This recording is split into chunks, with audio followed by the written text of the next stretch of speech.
1 Samuel chapter 13, verses 8 through 14.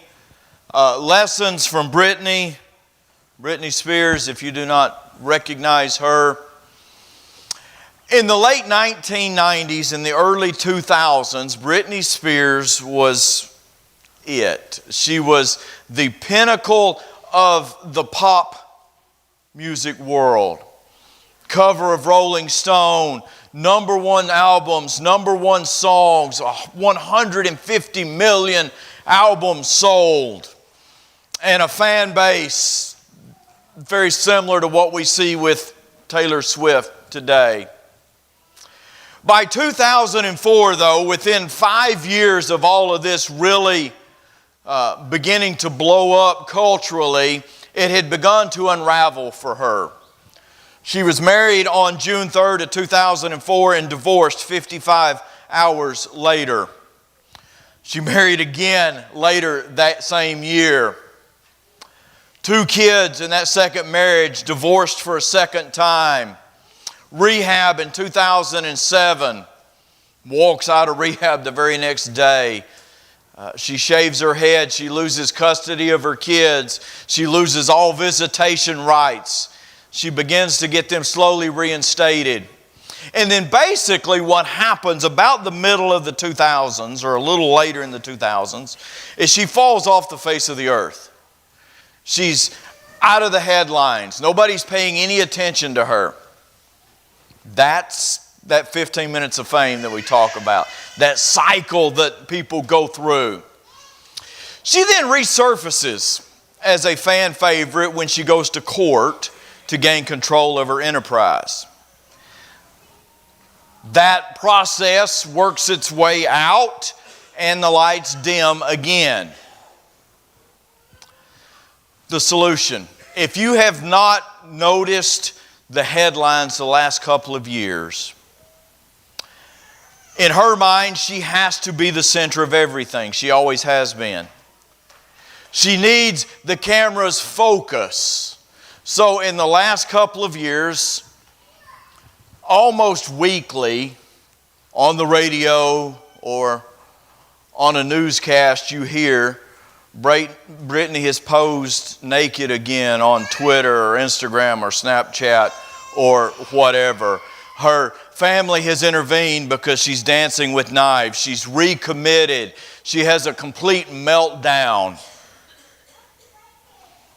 Married and divorced again. Estranged from her kids again. Because of this erratic behavior that's designed to garner the spotlight again through social media. Here's the point, and we're going to come back to this and end with it. When it is all about you until it's not. When it is all about you until the bright lights go off and the camera finds the next one in line, the temptation to do anything you can to stay at the center is real. And we see it happen all the time in the sports world. We see it happen all the time in Hollywood. We see it happen all the time in the music world. That one-hit wonder who has to come back and somehow find the attention and find the fame because the desire to be the focal point, the desire to be at the center is very real. Britney actually foreshadowed this timeline as a teen. And nobody thought about it at the time, but she did a song that included the line, "Oops, I did it again. I played with your heart, got lost in the game." And the whole song is about the fact that her relationship with this guy is all about her. That she's doing everything she can to be at the center of his attention, regardless what it does to other people. And that played out in her life and is still playing out. She's not the first. She will not be the last. It's an unending list, and it actually includes some of the bigger names in biblical history. It includes Moses. In Numbers chapter 20, after being reminded on a regular basis by God, starting at the burning bush, that it's all about God. Yeah, Moses, I'm going to send you to Egypt, but I'm going to be the one who's doing everything.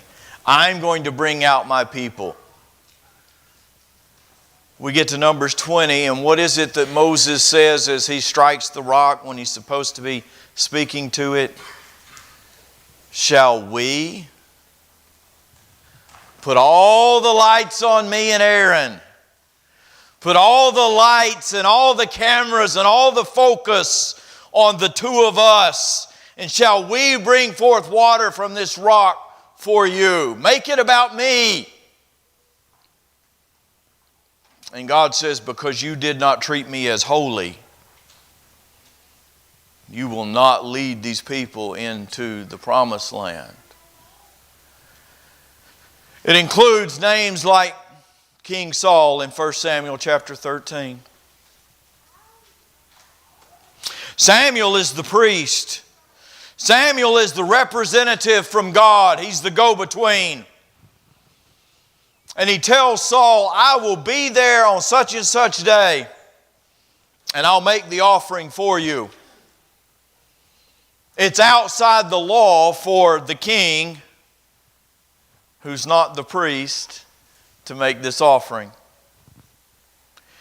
And yet the text very specifically says that Saul looked around and the people were beginning to scatter. And so he made the offering. And when Samuel calls them on it, what have you done? Have you ever noticed what Saul says? The people were scattering from God. They were scattering from me. Saul said, God, this is about me. This is my kingdom. These are my people. And I cannot let them scatter. And Samuel says, what? You just cut your own throat. This would have been your kingdom and your family's heritage forever. But you're cut off. And God has chosen to give it to David. A tragic ending to what could have been a beautiful story, because Saul made it about himself. The Pharisees. We get to the Gospels, and these are religious leaders in Israel. And the Pharisees had a good start. Their desire was to stay pure. Their desire was to keep Israel pure. But by the time Jesus interacts with them, is it about Israel? Is it about God? Or is it about the Pharisees? Remember all the warnings that Jesus gives? Don't be like the Pharisees. Don't do your things in public so everybody points at you. Don't dress a certain way so that everybody sees you. It's not about you. You're not at the center of everything. And then it even goes on to say, what?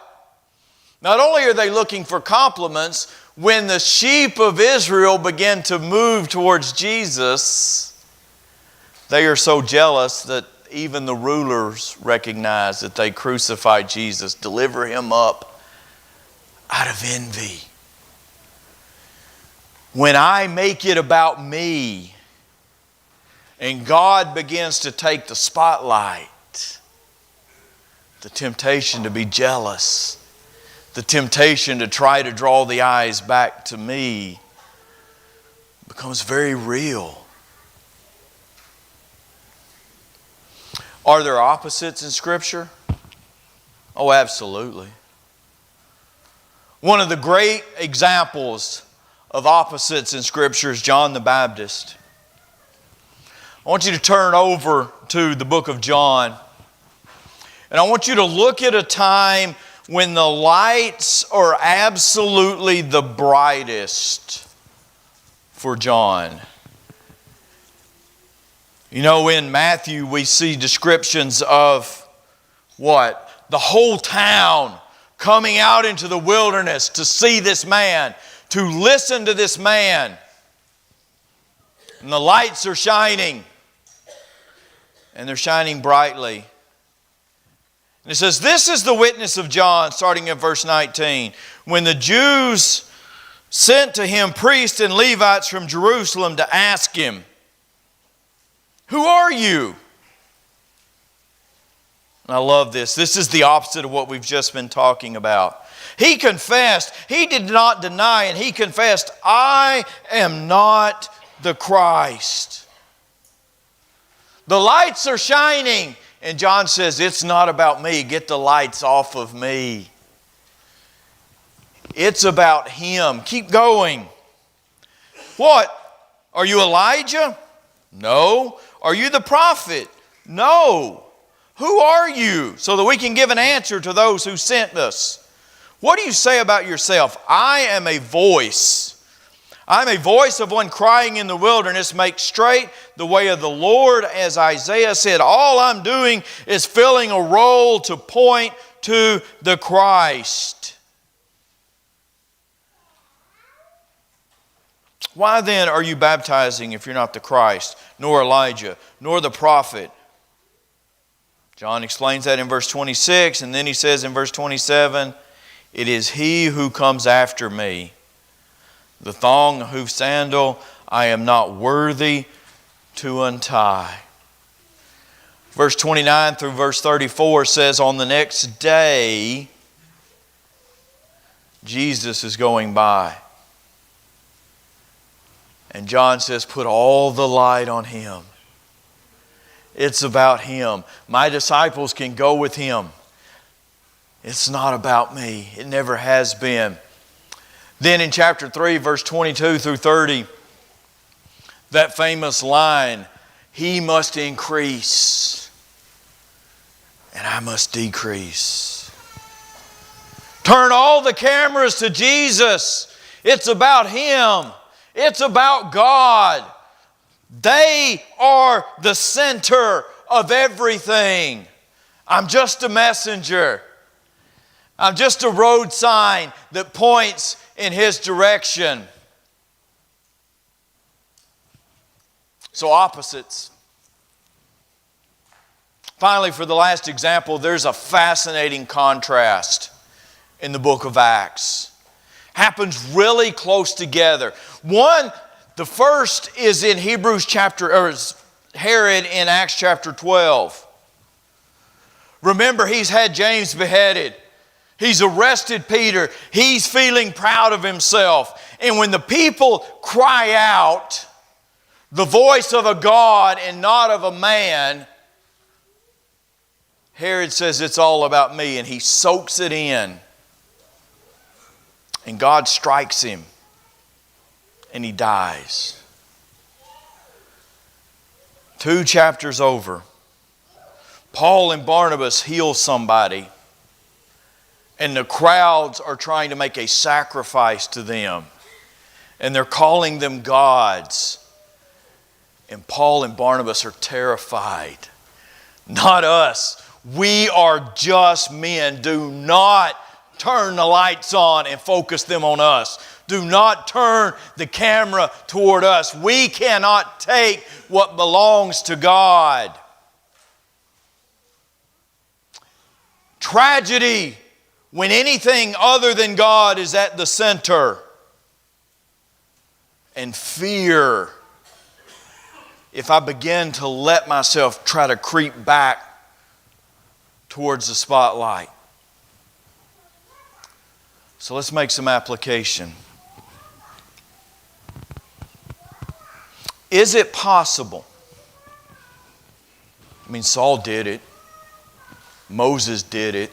Is it possible that we can make it all about ourselves without realizing it, without really intending to, but allowing it to creep into our lives? And the answer is absolutely. Some of the ways that we can do that, and it's a point where all of us, myself included, my family included, have to do some soul searching, some evaluation. That point where Paul says we examine ourselves daily to see if we're in the faith. Some of the ways that I make it about me that seem innocent to us is by making it all about our kids.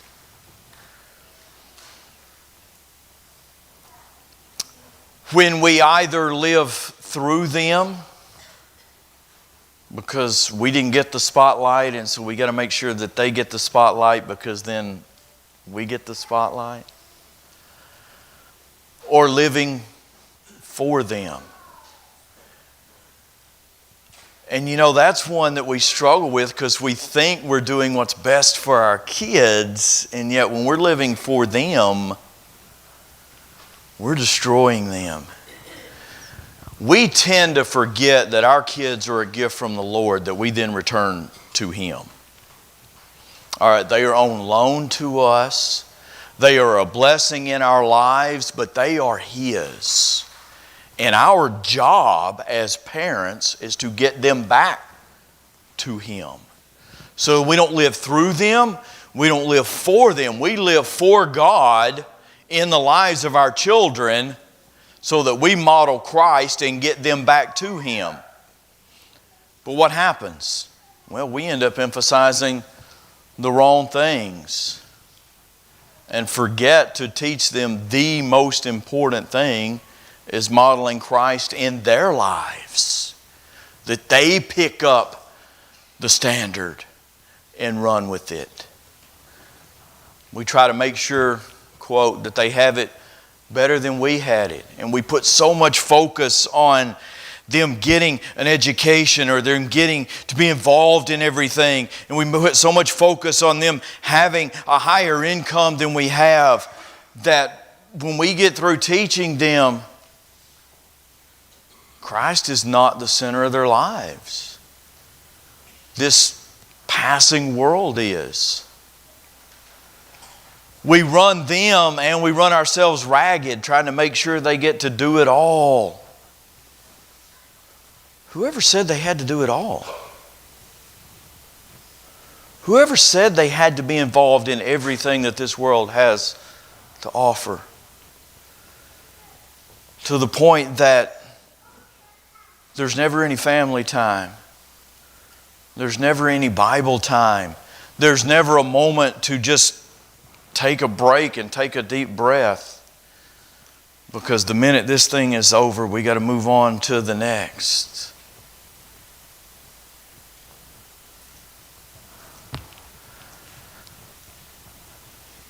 Trying to figure out how to say this exactly.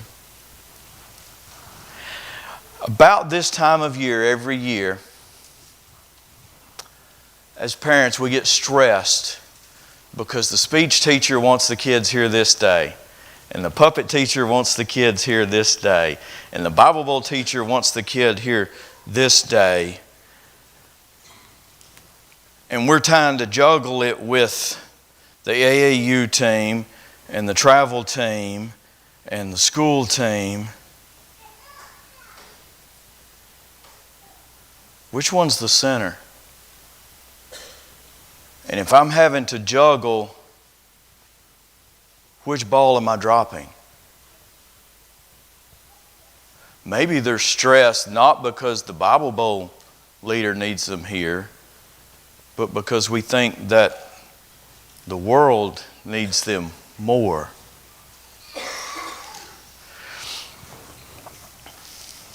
Another way we do this is by making it about position or job or wealth.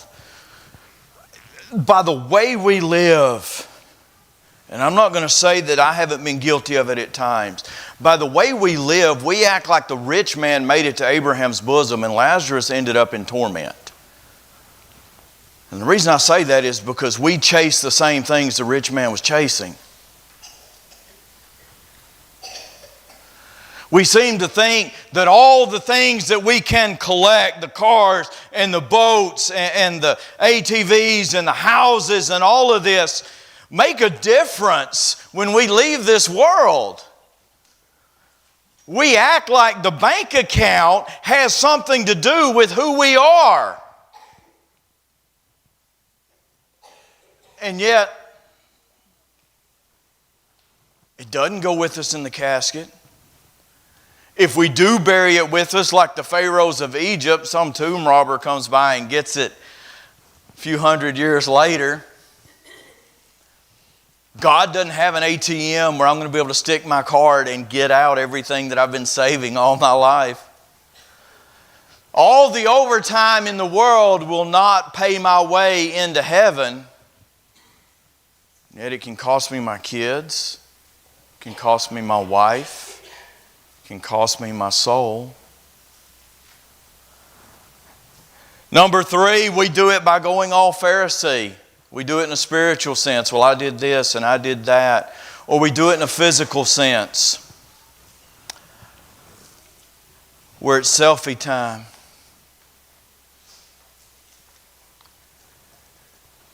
If every day of the week, or 4 or 5 times a day even, you have to have a new selfie on Facebook or on Instagram or Snapchat where if it's a selfie, all it can be, listen to me, I say this with love, all it can be saying is look at me. I need a compliment. I need somebody to recognize me today.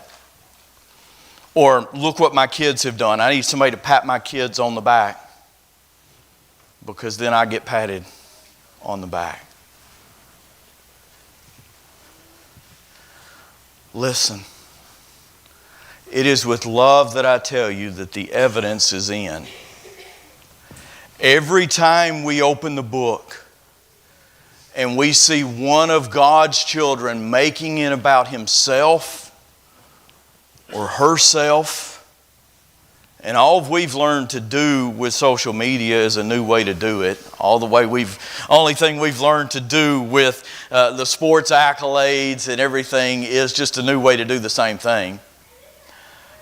Every time we open the book and one of God's children has made it about himself or herself, God does one of 2 things. God either reels that individual back in, or it ends in disaster. God judges. We've already looked at Moses. We've already looked at King Saul. We've already looked at the Pharisees. Are there others we can add? What about Ananias and Sapphira? They made it about themselves, didn't they? I want to look good in front of the church. And they dropped dead right there in front of Peter. Did you know that Jezebel was supposed to be one of his? That Ahab was supposed to be one of his? That's his king and queen. They're part of the nation. They're supposed to be his. Was it ever about anybody else in their life other than them? No, not a single time. When Jezebel died, the dogs ate her. Even when it didn't include a tragic ending, God made sure that the individual recentered. Do you remember the story of Elijah? This is one of those guys that when you list prophets, he's 1 or 2 in your list every time. You cannot forget this man. You cannot forget Elijah. You cannot forget Elisha.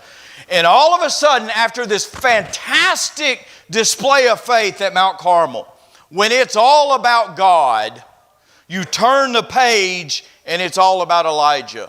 Poor, poor, pitiful me. I'm going to hide in a cave and I'm going to whine. And what is God's reaction? What are you doing? What is wrong with you? It's not about you, Elijah. It's about me. You're not alone. The only reason you think you're alone is because the spotlight's blinding you to everything else that's going on around you. Get back out there and do what you're supposed to do. Peter, same thing. Jesus, you're not going to die. I'll give my life for you. I will save you. Peter, get behind me. It's not about you, Peter. It's about me doing what glorifies my Father. Here's the point. Anything or anyone at the center of my life means self is at the center. Even if it's something noble, if it's my kids, if it is my charity work, if I have put anything at the center of my life other than God, I've done it by my choice, therefore it's about me. And if self is at the center, and we don't like this word, we certainly don't want anybody to hint at it that we could possibly be, but if self is at the center, I'm self-centered. And those are fighting words. Yet far too often, we are self-centered and do not even realize it. Much less admit it. And that's when we get in trouble. So I'm going to end with this, and it's a loving warning. Please understand it is. If we put anything other than God at the center, it will not end well. It will cost us everything. So do not be a Britney. Do not be a King Saul. Do not be a Nebuchadnezzar. In case you forgot that story, he ended up wandering around in the pasture like a wild animal, chewing on the grass with talons for fingernails.